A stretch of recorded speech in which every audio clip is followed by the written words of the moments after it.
Have you ever said all the right things on a sales call and still walked away with a no?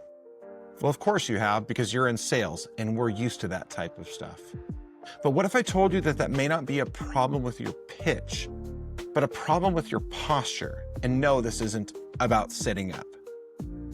Welcome to offering number 5 of the Altar and the Ask. This is the Christian entrepreneur and sales professional's opportunity to take their sales questions, their sales challenges to the altar of God, ultimately to the Word of God, to understand how it informs this calling that God has on our life to sell the products and services that we do.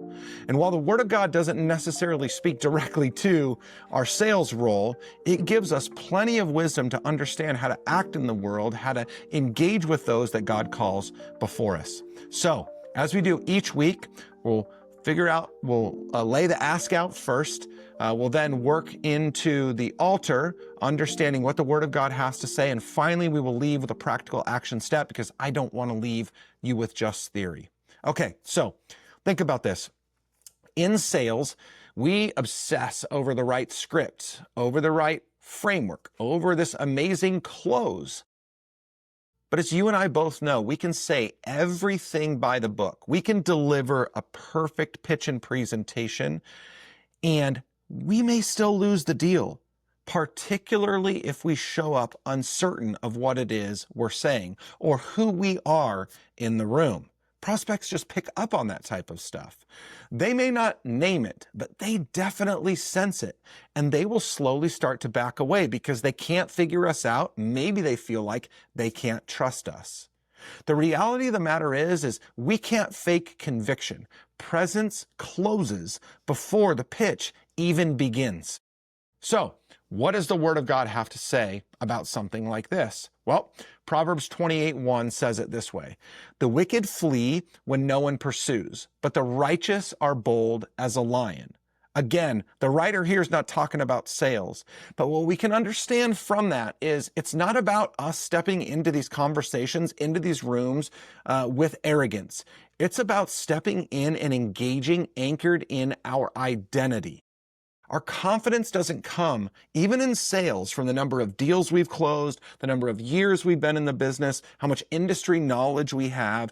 It comes from who we are in Jesus Christ. He's the one that's called us.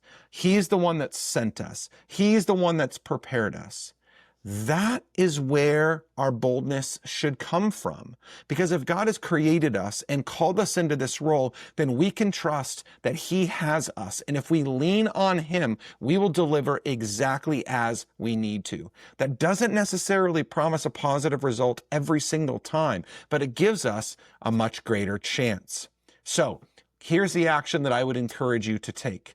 Before your next call or meeting this coming week, pause and pray.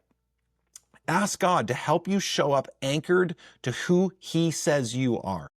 That 30-second shift, that simple little shift with just that prayer before you start a meeting, which is wise to do anyway, it could be everything that we need to completely change how we're engaging.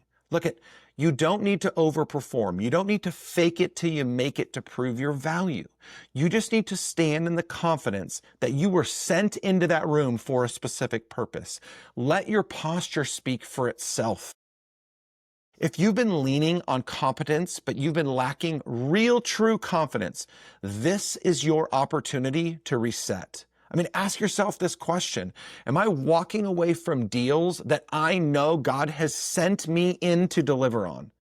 If that's the case, then this is for you. And if that has helped you, if this week's offering has helped you, make sure you like this video, subscribe to this video, and share it with somebody else that needs this type of encouragement. Sales is hard enough as it is. We don't need to pile on top of ourselves with so many other challenges. Let God lead the way and trust that He will provide the deals that He has called you to ultimately close.